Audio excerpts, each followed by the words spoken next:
madali lang mamaya. Madali. Madali lang mamaya. Ay, madali. Hindi lang madali. Kalat ba? Tapos ito, food. Hindi. Hindi ko sombrero. Daling ko na lang ito. No, ayun na. Huwag na, kami na lang. Huwag na. Tabi ka dito. Oo. Tabi ka dito.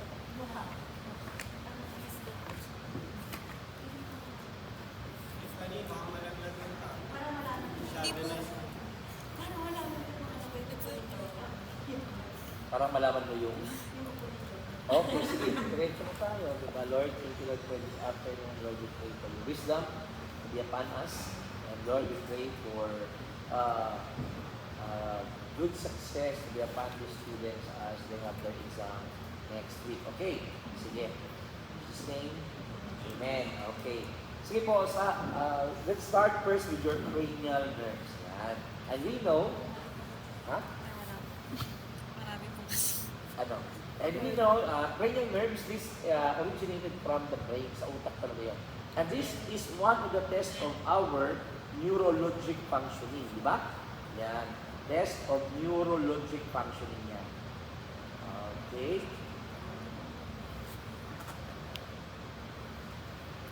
Functioning.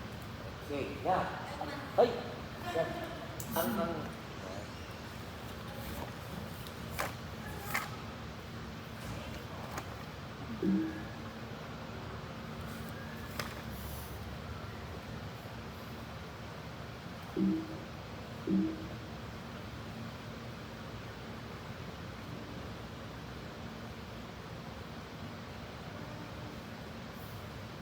wala, umayaw na siya.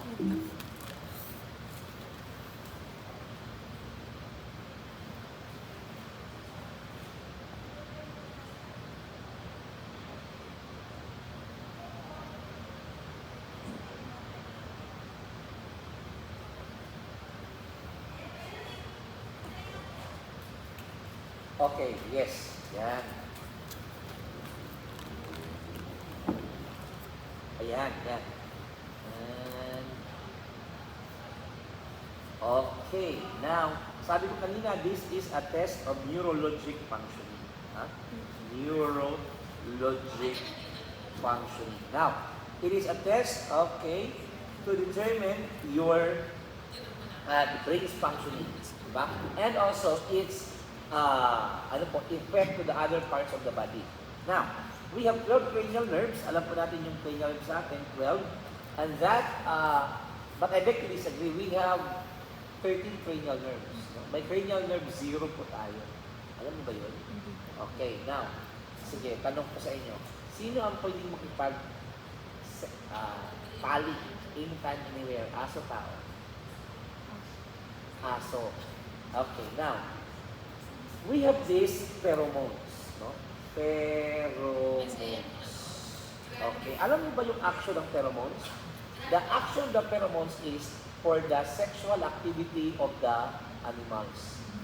Now, kung ang babae, no, na aso, hindi siya mag-hit at hindi siya magpalabas ng pheromones, okay, wala pong sexual activity na mangyayari sa isang babaeng aso at isang lalaking aso. Kahit ilagay mo sila sa isang cage, mag-aaway lang yan.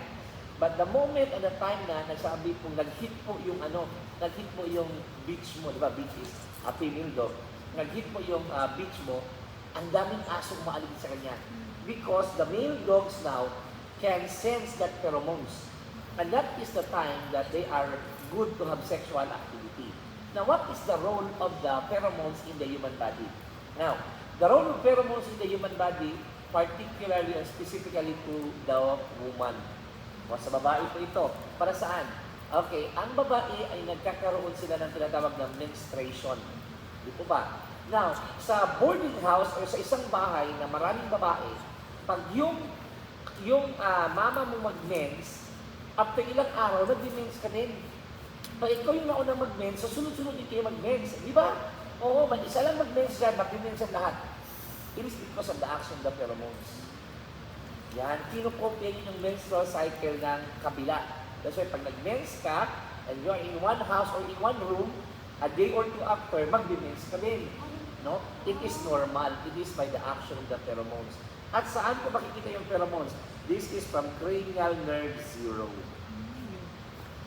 Oh, wala sa libro yan, no? Okay, wala. Nabasa ko lang yan kanina sa newspaper. Now, now, we have 12 cranial nerves. Alam po natin yun, yung O, to touch and feel and good. Kevin, no? Hindi pwedeng sabihin kasi may mga SPG po tayo rito, di ba? Oo. Ano kasi yung, alam mo ang nurse, hindi pwedeng mag-usap na walang SPG. Normal yan. So, SPG po tayo. Now, una, we have 12 cranial nerves. The first one is what we call our cranial nerve 1 is known to be our olfactory, no? Olfaction. And the purpose of this cranial nerve 1 is for the sense of smell. Dapat ka may maamoy. And how will you assess cranial nerve 1? Kasi hindi pwede mag-cranial nerve ka tapos walang assessment. There must be assessment of cranial nerve. The test is, you need to identify the odor. Odor test. Okay? Or, ang tinatawag natin coffee smell. Or also known as our odor test. Example, umutot ka, inuha mo yung utot mo, ipaamoy mo sa classmate mo, ay, sabi niya, grabe ang baho. Okay. Check po. Good po ang cranial nerve number 1 po. O, bakit umutot ka? Tinitest ko lang kung functioning ba yung cranial nerve number 1. Okay. Now, anong findings natin? Abnormal findings. We have 3 abnormal findings. The first one is hyperosmia. Hyperosmia is what? Overactive. Overactive. Overactive smell. Okay. Ano yun? Parang yung sa amin na parang konting amoy lang sa'yo, sobra-sobra na talagang amoy. Alain mo nun? Sobra-sobrang amoy ang iyong nasisense ng ilong mo. So you have the hyperosmia. Okay, paano naman yung parosmia? Now, parosmia is abnormality in the sense of smell. There is an abnormality, no? Maybe because of a certain disorder or a certain trauma to the brain. Pwede. May, yung iba, dysosmia, nahirapan kang maka-identify ng smell. Now, parang, oo, may naamoy ako pero hindi ko ma-identify. Di ba? Okay. Ano yung anosmia? Absence. Kasi A is absence, di ba? Absence. Kahit kaming lahat naamoy namin, ikaw wala kang naaamoy. Okay. That is with your cranial nerve 1. Okay. Next. We have cranial nerve 2. In our cranial nerve 2, this is known to be our optic nerve. An optic nerve, this governs the vision. Okay. Ano yun? Sight. Yan. Yung iyong paningin. So, depende po sa isang tao kung kamusta po yung status ng kanyang paningin. Kung siya ba ay mayroong good vision or may abnormal vision. And the test of our vision or sight or what we call our visual acuity. No? Yan. The visual acuity is Snellen chart. Mamaya, madadaanan natin siya. Snellen chart, no? Yan po yung chart na mayroong mga letters na from a big one, the big E or F, hanggang sa maliliit. And then, ang patient or the client must be around 20 feet away. Diba? And, lalapit siya ng lalapit hanggang saan niya pwedeng or hanggang saan siya nagbasa. Then, you will know the reading. Okay. Yan po yung ating Snellen chart. And the findings in our cranial nerve number 2 na abnormality is the blindness. As in blindness is wala kang makita. Wala siyang makita. Then, we have legally blind. Okay. Ano yung mga legally blind? Legally blind po, these are people na mayroon siyang 20 to 100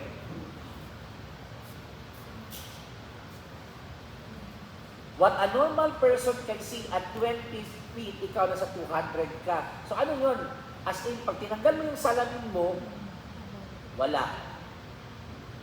Wala ka makita. Blur, oo, blur.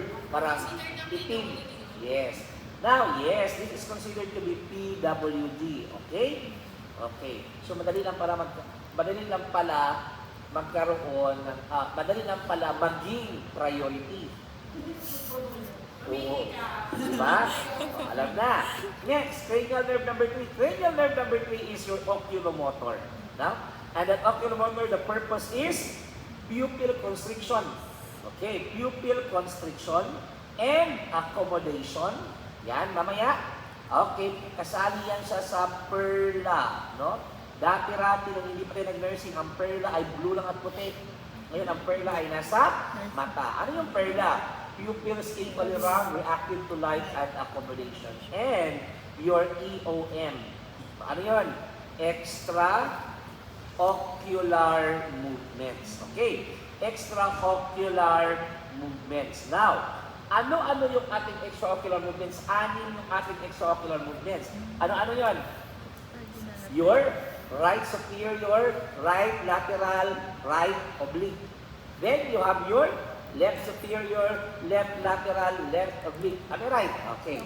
Now, that is with your extraocular. And the test is, okay, how will you assess cranial nerve number 3?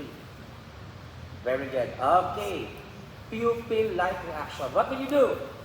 What will you do? You will get your pen light and shine the eyes. Diba? Huwag ka ng pen light at igano mo sa mata. And the pupils must have a consensual response. Hindi pwedeng yung isa nag-dilate, yung isa nag-constrict. Unequal, that is what we call anisocoria. O, diba? Pero dapat, pag yung right eye mo nag-constrict, right pupil mo, yung left pupil mo mag-constrict. Okay. And then your eyeballs. Ano yun? Yung tinatawag yung cardinal gaze, no? Huwag ka ng object, sundan mo to, sundan mo sa gilid, sundan mo sa baba, sundan mo to, sundan mo sa gilid, sundan mo sa baba. Okay. Kung ma-okay siya, walang problema. Okay? Now, ano ang abnormality din? Strabismus. Ano yung strabismus? This is what we call squinting. No? Squint. O, ano yun? Pagkaduling. Because of your eyeball movements. Okay, mamaya, okay, malalaman natin anong, we have 4 classifications of strabismus or squint, no? What we call the tropia or the weakness. Okay, so yung tropia po, that is an eye weakness, it can be an esotropia, it can be a hyper, exotropia, ha?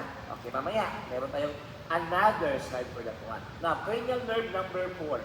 So ngayon, I am just giving you the bullseye ko. O, ito yun.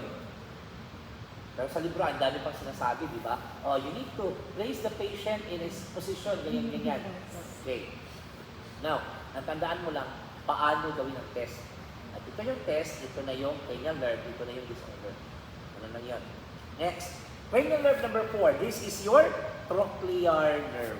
Okay, and at the trochlear nerve, the purpose, it innervates your superior oblique muscle. Now, superior oblique muscle, ang ginagawa ko niya is what? Correct, directing to the ears. No? Okay, direct eyes at to ears. Yan. Yung superior oblique mo, siya po yung nakakontrol ng pagganin mo. Or pa-left ear, siya po ang nag-control doon. Yan po ang ginagawa ng cranial nerve number 4. Kuha. How will you test this one? O, sinabi na kanina, extraocular. No? That's why you will look up, look side, look down. Kuha. Okay, good.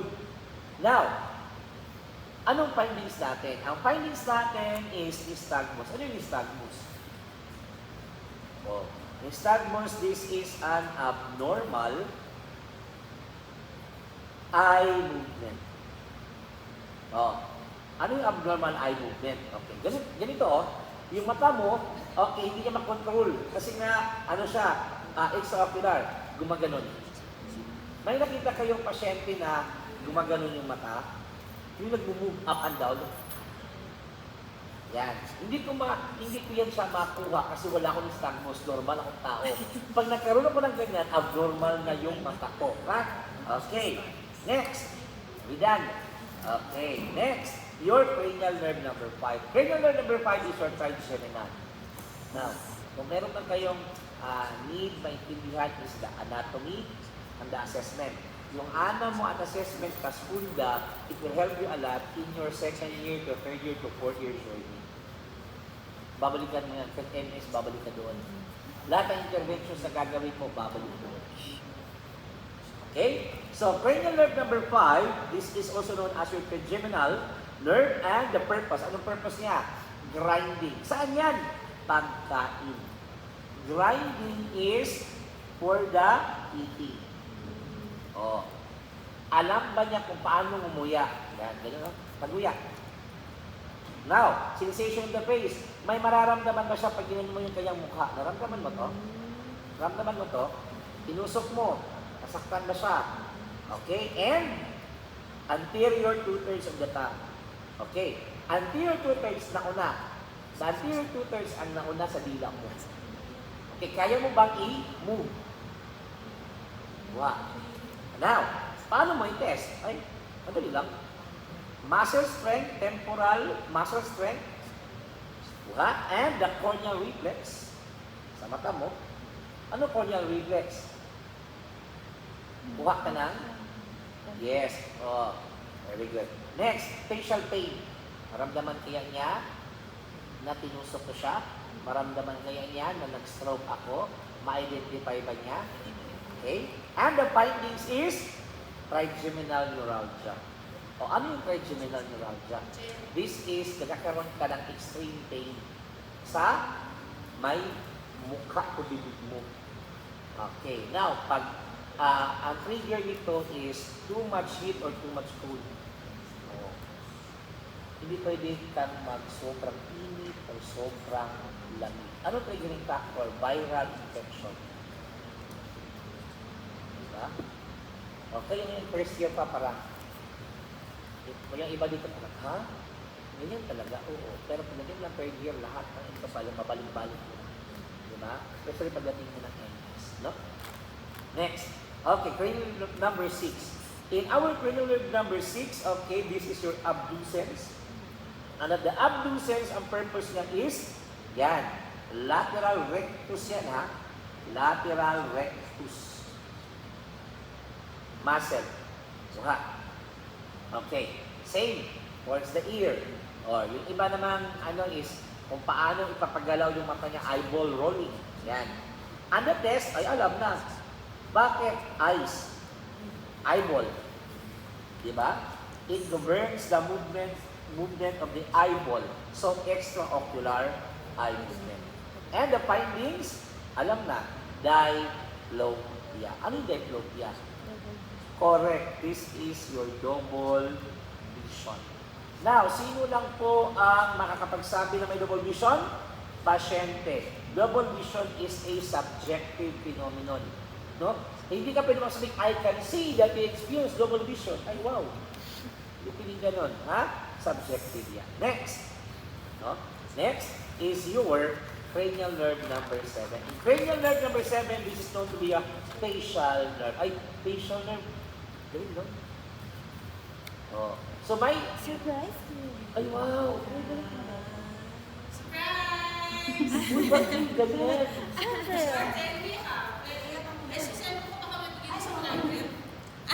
Uy. Itong mga taga-ENC.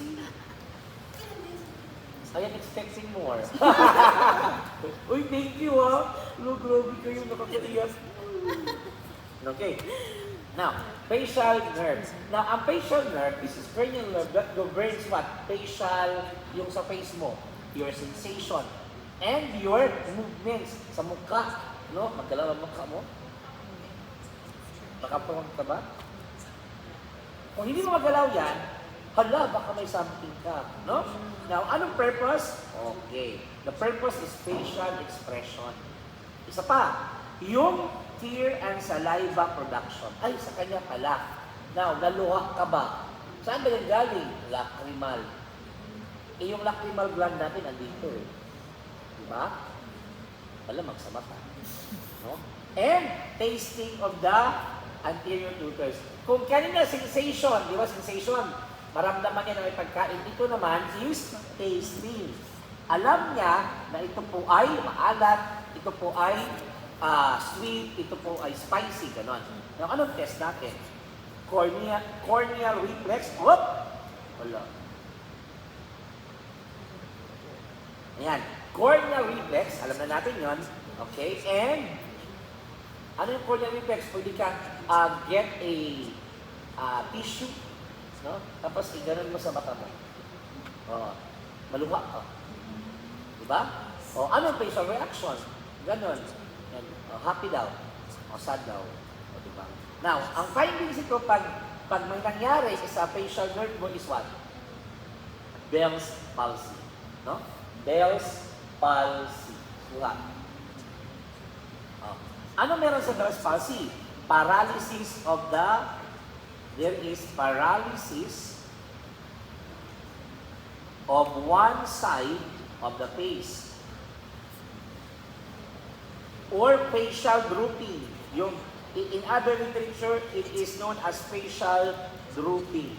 Ano yon? Yung isang side, di ba? Ikaw, pag sinabi mo, smile, yung dalawang mo sa may cheekbone mo gagalaw. Ito hindi. Ito gumalaw, ito nakaganon lang. One side. Okay? Yes. Kuha na. Good. Next.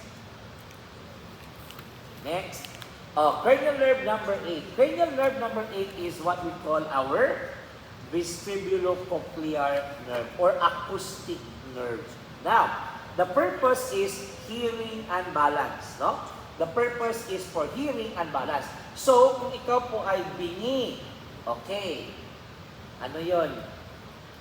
Sira ang cranial nerve 8. Kung ikaw po ay balance, ano yung balance? Paglakad, yun, no? Ginagawa namin to sa mga lasing, no? Romberg's test ang tawag. Balance, no? Sa iyan. Pumunta doon, hindi ako lasing. Mas alam na lasing talaga. Now, you have the straight line. Sabihin mo agad, sige, lakad ka sir, using the straight line. Magdulong-dulong. Diba? Dapat ikaw is, kung good ang cranial nerve block, hindi ka lasing. Kasi factor yung lasing eh. That's why alcohol can what? Disrupt your what? Balance. Oo. So, ibang ka maglangkad, diba? Nakagulong-dulong maglangkad. No? So, hindi pwede. Pero pag ikaw hindi ka naman lasing, pero nawalan ka ng balance, ito yun. Baka sira yung acoustic or vestibulocochlear nerve mo. O, yung ibang tao, vertigo. Vertigo because of this. Oo. Now, kung nasira na yung cranial nerve 8 mo, kahit anong gawin mong gamot, sira na yan. Oo, may mga, pwede na yun mangyari. Now, ano yung hearing? Sa hearing naman, dalawang klase yung loss ng hearing, di ba? We have the conductive and the sensory neural. Mamaya, madadaanan natin in our Weber's and our REN-I test, no? And the test is screening. Ano yon? Whisper. Ano gagawin mo sa whisper? Bigyan mo ng whisper, no? At ganun niya dito, no? Hindi po. Meron mo tayong tinatawag na whisper test, di ba? Oo. Alam mo yung pinaka, pass the message. Alam mo yun? That is a test of cranial nerve number 8. Ganyan. Oo. Uy, tapos yung iba parang, ano mo, lakasan mo. Narinig na kabila. Whisper test ka, di ba? Now, and your what? Clock ticking test. Kung meron, that's the reason why, bakit tayo mga nurses, ang approved na type ng relo natin is with the correct. And yung may short hand and may long hand. Bakit? Ipapa-assess yan natin sa patient. Naririnig mo ba yung tick, tick, tick, tick, tick? Dapat, parinig. Paano yan kung digital yung relo mo? Kuya, narinig mo ba? Hindi mo narinig yun, di ba? So, yun yung reason. Okay, then we have later on the Weber's and the Rene test. Okay, and the findings, alam na, tinnitus. What is tinnitus? Ha? Tinnitus, ringing of the ears, no? Ringing.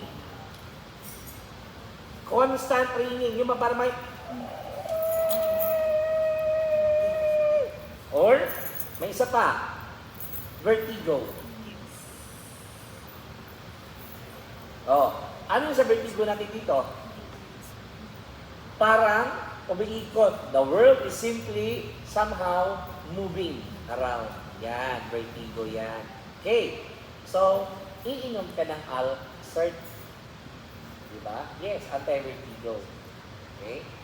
And Molonid pwede. Pero anti-vomiting, anti-vertigo. No? Next, cranial nerve number 9. Or meron pa isa, Meniere's disease. Ano yung Meniere's disease? Meniere's disease, this is your what?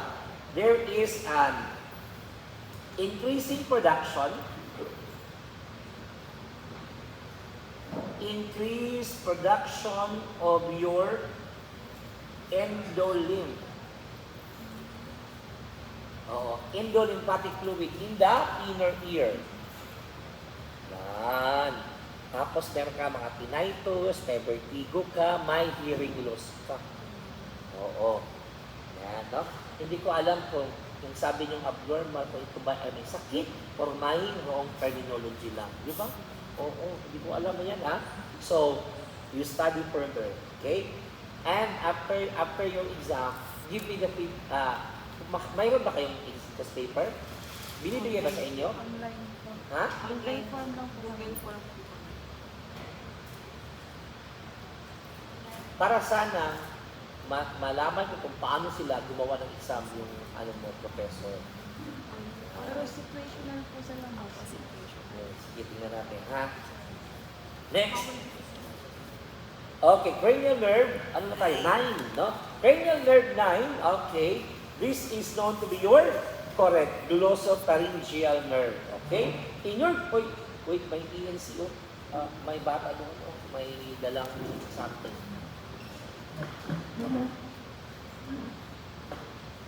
Baka nahiya lang pumasok. Yan. In your glossopharyngeal nerve, okay, the purpose is taste of the anterior. Di ba kanina may taste ka ng posterior two-third? Ito, taste of the anterior. Now, ano pa? Swallowing. Okay. Swallowing. Okay. Kaya mo bang mag-swallow? Kasi kung hindi, then you will be risk for then you are at risk for aspiration. Di po ba? Mag-risk ka ng aspiration. Okay. And salivation. Laway. Ang paglalaway. Yan. Paano natin siya i-test? Okay. We have your swallowing. Okay. Allow the patient to drink around 30 to 60 ml of water and then your gag reflex. Diba? How will you stimulate gag reflex? Hindi. Umayos kayo. Get a tongue depressor and stimulate the posterior portion of the mouth. Gumano na pasyente ba? That's a gag reflex. Now, we will test that one pag ang pasyente ay nasa post-surgery. No, example, na may surgery, Tagalog nun? Basta na surgery, naapirahan, no? Naapirahan ang pasyente, may anesthesia, it will cause po loss of the gag reflex. Na kung yung iba naman kasi ganito lang, nagkaroon na siya ng platus, abdominal gas, putot. Pag pumutot ng pasyente, pwede nang kumain. Okay, yes, pwede. Now, ano ibig sabihin nun? Pwede niyang ma-digest ang pagkain. Pero the question is, kaya ba niyang lumulok na hindi na-aspirate? So, ano gagawin mo? Pag ang pasyente galing sa surgery or galing sa operation, get a tongue depressor, then stimulate the back portion of the mouth. No? Yung paggano na curve, yes, papunta ng esophagus, ganun sa patient, then the patient is good to go. Ano ibig sabihin? The patient is good to have what needs. Okay? Hindi na siya ma-aspirate. Bakit? Pag ang hindi maganda pag wala pang gag reflex ang patient, yung pagkain mo pupunta sa trachea. Pagpunta ng trachea, diretso yan sa lungs. O, it will cause an aspiration pneumonia or baka mamatay pa ang pasyente. So, hindi tayo pwedeng magpapakain po ng kabago-bago lang na operahan na wala pang gag reflex. Okay? Yan. That's the reason why na pag sobrang niyang uhaw, anong ginagawa natin? Get a cotton ball, wet that one with water and correct. Idadampi-dampi lang natin sa labi niya. Okay? So, anong findings natin dito? Dysphagia. Anong dysphagia? Difficulty swallowing. Diba? Ano pa? Loss of gag reflex. Okay. So, nawala talaga. Anong ibig sabihin nun? Wala kang gag reflex. Bawal kang kumain. Baka ma-aspirate ang patient. Ha? Yan. Next. Okay. That is 9. 10 is your vagus nerve. Yan. Vagus nerve or vagus nerve. Now, what's the purpose of your vagus nerve? What's the purpose of your vagus nerve? Yes. Okay. It is for correct. Laryngeal control. Oh, laryngeal control. Larynx. Ano ibig sabihin? Kung meron kang abnormality of cranial nerve number 10, pwede ka magkaroon ng spasm of the larynx. Or it will cause airway obstruction. Pwede ka mamatay. Yes, pwede ka mamatay. Pangalawa, stimulate peristalsis. Okay, sa GI tract mo. Peristalsis is in your GI tract. Now, pag sinabing stimulate peristalsis, how will you assess that your body is stimulating peristalsis? Okay. Passage of the flatus, no? Passage of your flatus. Okay. Alam mo ba yung anak ng flatus? Correct. Platypus. Okay. So, ang flatus, balaki yung anak ng platypus. Now, and it will inhibit the heart rate o HR heart rate. Ano ibig sabihin nun? Babagsak ang heart rate mo. Okay. Now, tandaan po na says that the cranial nerve number 10 or the vagus nerve is known to be the longest cranial nerve. Longest. Okay. From the tip, dito, up to this tip. Now, ang sabi natin, pag na-stimulate siya, babagsak ang heart rate mo.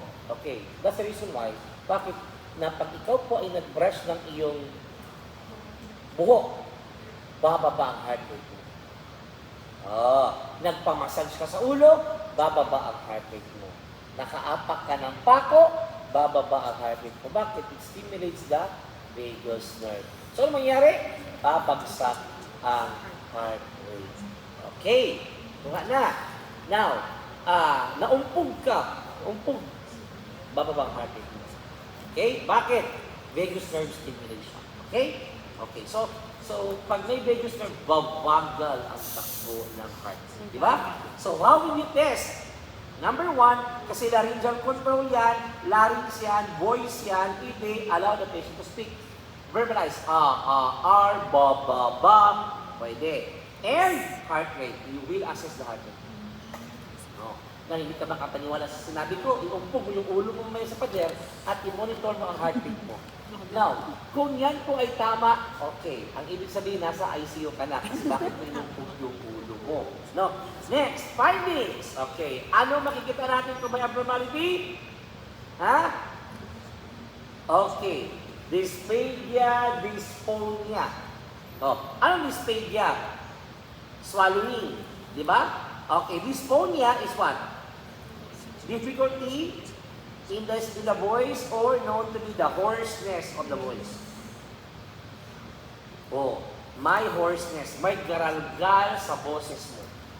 No? Hindi yung pag ikaw po ay nagsalita, lumabas sabi mo, tilig-tilig, ay iba yun. Kasi nga hoarseness, no? Iba yun, no? Okay, cranial nerve 11, are you done? Yes, rundown lang natin, no? Cranial nerve 11, and this is your accessory nerve. Parang ang dali-dali lang nito sa lecture, no? Madali lang yung lecture, pero pagdating sa pasyente, tapos wala kang librong dala sa hospital, mag-isip-isip ko, wala naman yung gagawin ko. That's why, all tests must be learned by heart. Yes, yun bang pag ikaw po ay natulog, tapos ikaw po ay ginising, gising na yan.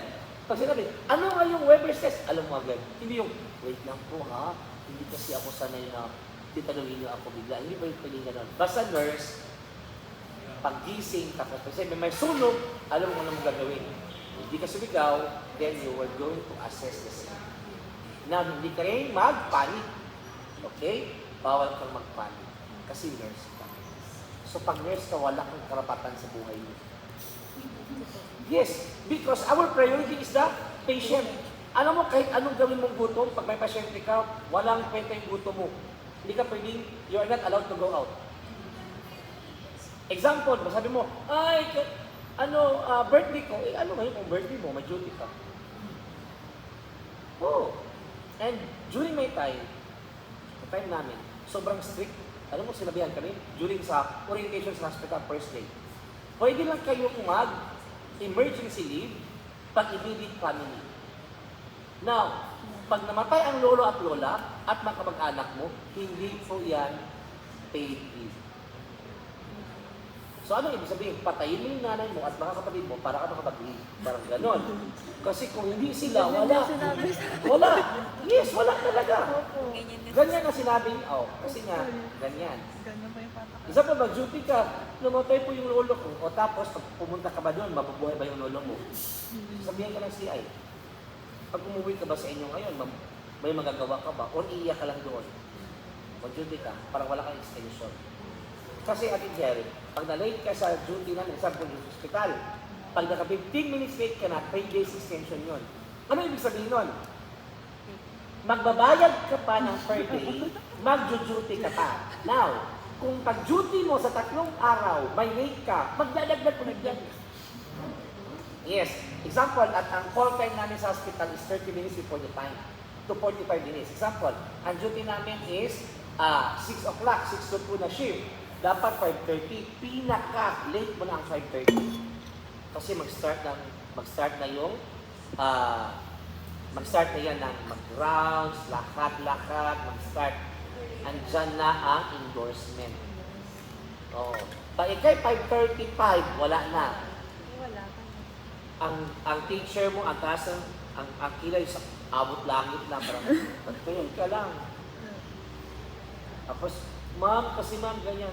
Pwede na. Ang sabay nila sa'yo, madami na mag-course dyan, pwede ka naman mag-shift. Ay, oo. Wala siya ng pakialam kung top 1 ka, top 2 ka. Ang sabihin nila, maraming course dyan. Gusto mo, kami pa mag-endorse sa'yo. Wala ka magawa, no? At sa nursing talaga dapat tibayan ng sikmura. Kasi lahat talaga sinasabi ng CI. Oo. Walang Christian doon sa nursing, di ba? Oo, walang Christian. Papaya ka talaga. Oo. Example, especially pag may professor kayong doktor, tapos basic question, mali ka. Ang sabihin sa'yo, ano laman ang utak mo? Ano laman ang ulo mo? Hangin? Pag sa sobrang dami sinabi ng doktor, 4 hours siya ng gano'n, tapos pagtanong siya sa likod. Tapos pagkabalik ka, kuha agad doon ng chalk or whiteboard or marker. Tapos sabihin niya, kita mo yan? Ganyan kalipong utak. Oo, nakapip lang. Wala. Mapapaya ka talaga doon. O okay lang kung classmate mo, kasi sanay na kayo, parang okay lang yan. Wala mahirap pag nasa labas ka sa duty. Ipapaya ka sa harap ng patient, sa harap ng ibang school. Ha? So, tibayan ang emosyon, huwag emosyonal. Ha? Oo, kung sinabihan ka ng professor mo, okay lang yan, sir. Nasabihan kasi ka ng ganyan, na siya nagsasabi ko sa amin ng ganyan. No? Okay, sige. Purpose of your accessory is what? Head movement. Ano yun? Okay, that's why we are going to allow the patient to what? Move the head up, down, no? Flexion, extension, hyperextension. Okay, then left, then to right. And then shrugging the shoulder. Okay, allow the patient to shrug the shoulder. Up, down. Up, down. Malaman mo lang 11, bakit? 1, 11. Hindi nga. 11. Okay. Now, ano gagawin mo? You are going to test. Okay, put some resistance. Okay? Okay, shoulder strength and then put some resistance. Gaganyanin mo yung kanyang balikat, tapos ang pasyente nakaganon. Gagalaw siya. Okay?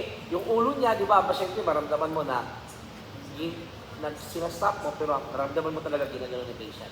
Okay, good. That is a good cranial nerve 11. Okay. Now, ano ang finding sa atin? Nahirapan siyang lumingon sa pinanggalingan. Di po, baka may stiff neck. Oo. Pag may stiff neck, di ba, ang hirap talagang lumingon, di ba? Oh, you will assess, may stiff neck ka ba or wala? Ha? Okay, may stiff neck ka ba or wala? May stiff neck ka ba or wala? Okay? Yan. And raising chin against for resistance. Na. Next, last, cranial nerve number 12. In our cranial nerve number 12, this is hypoglossal. Oo. Now, balikan mo, anong cranial nerve na may glossa na glossa? Glossopharyngeal, di ba? Okay. Ano mo yung glossa? That's tongue. Alam mo na, pag naman, glossa, hypoglossal, glossopharyngeal, meron talaga yung dila. Okay? Now, tongue movements. Okay? Kasi glossa is tongue.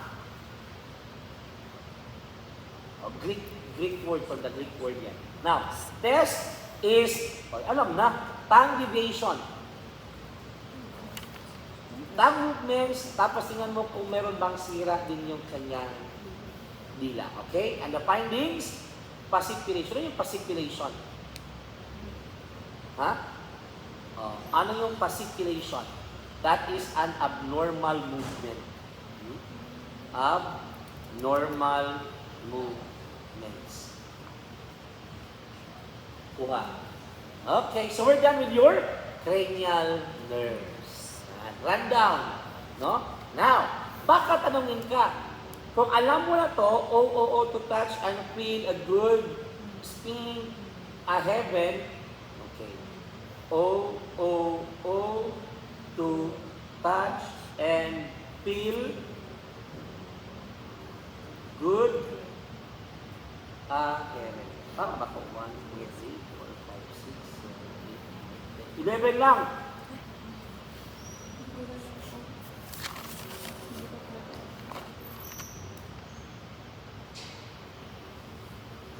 Abducer. Anong kulang? Ang acoustic ko ako. O. Clear. Trigeminal. Abducens. Facial. Di ba? Facial. 1, 2, 3, 4, 5, 6, 7. A, acoustic, vestibulocochlear. 9 is glossopharyngeal. Okay, 10 is vagus. Vagus, then accessory, then correct, hypoglossal. Now, function, whether is it motor or sensory or mixed, di ba? Okay. Meron tayong tinatawag na some say Mary money. But my mother said, alam mo yun?